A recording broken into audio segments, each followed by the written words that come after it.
Hi, I'm Caroline. I'm a nurse here at Riverside, and I'm going to be showing you how to administer a feeding or medications through your feeding tube. Before you begin, you'll want to make sure and wash your hands with soap and water for at least 20 seconds, or you can use hand sanitizer if soap and water is not available to you. You'll want to position yourself so that you're sitting upright during your feeding. You'll want to remain in this position throughout the feeding and for at least 30 minutes after. The first step is to flush your feeding tube to ensure that it's clear before administering your nutritional formula. Most feeding tubes have two separate ports, one for medications and one for feeding and flushing. Your feeding tube may be labeled, however, the middle port is usually larger and used for feedings and flushings, and the outside port is typically used for medications. The supplies you'll need include lukewarm tap water or water that is safe to drink. You don't want to use cold water because it can cause abdominal cramping when you administer it. You'll also need a large syringe, most are 60 mL.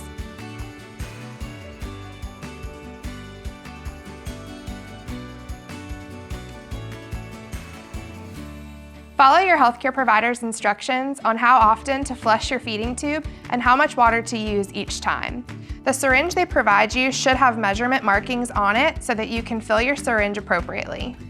You'll start by removing the center cap of your feeding tube and then attach the empty syringe. If your feeding tube has a clamp here, you'll want to open that now. You'll then take your water and pour it into the syringe slowly. If your clamp is open, it will slowly drain in by gravity. Once the water is completely in, you can close your clamp, remove the syringe, and replace your cap. And that's all it takes to flush your feeding tube. Now I'll show you how to administer a feeding through your feeding tube. The supplies you'll need include a syringe or a gravity feeding set, water, and your nutritional formula.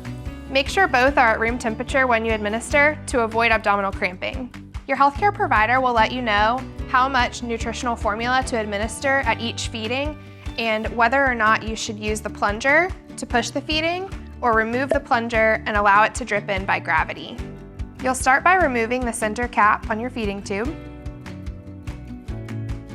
and attaching the empty syringe.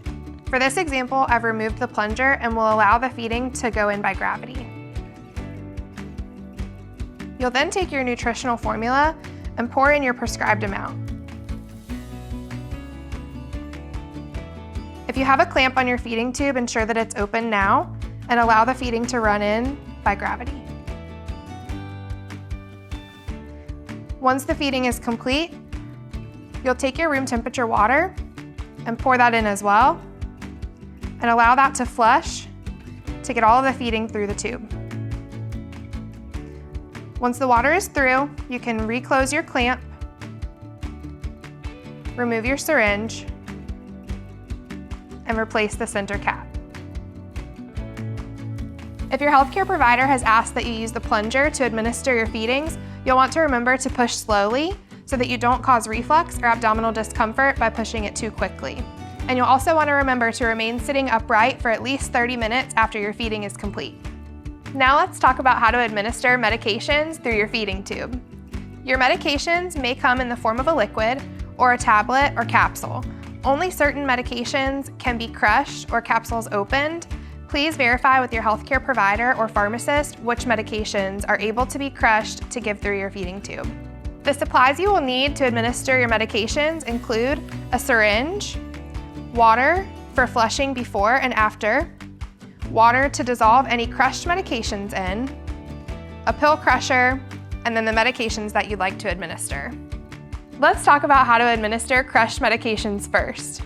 You'll need a pill crusher, water to dissolve the medication in, the pills that you'll be crushing, and a syringe to draw it up once it's dissolved and administer through your tube. Start by opening the pill crusher.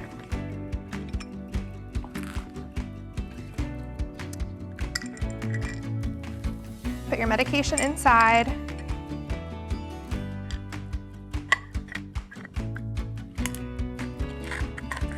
And you'll want to crush it until it's a pretty fine powder.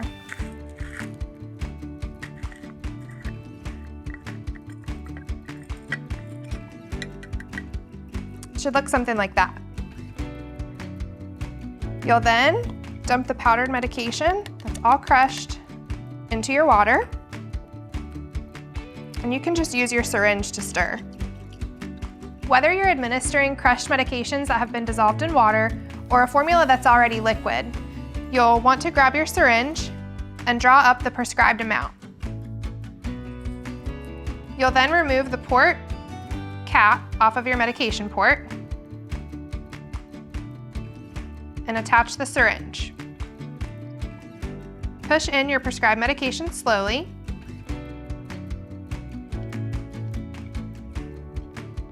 Remove that syringe and grab a clean syringe for flushing. Flush with clean, room temperature water. And always remember to flush your feeding tube prior to and after administering any medication. Remove the flushing syringe and replace the cap. And that's how you administer medications through your feeding tube. Here at Riverside, it's important to us that you feel comfortable caring for your feeding tube and know when to reach out for help. Contact your healthcare provider if you have soreness, redness, or irritation around the site, abdominal pain or bloating during or after your feedings, nausea, constipation, or diarrhea that will not go away, a fever, or problems with your feeding tube. Seek immediate medical attention if your tube is blocked, your tube falls out, if you have pain around your site, you're bleeding from the feeding tube site, your tube is leaking, you choke or you have trouble breathing during or after a feeding.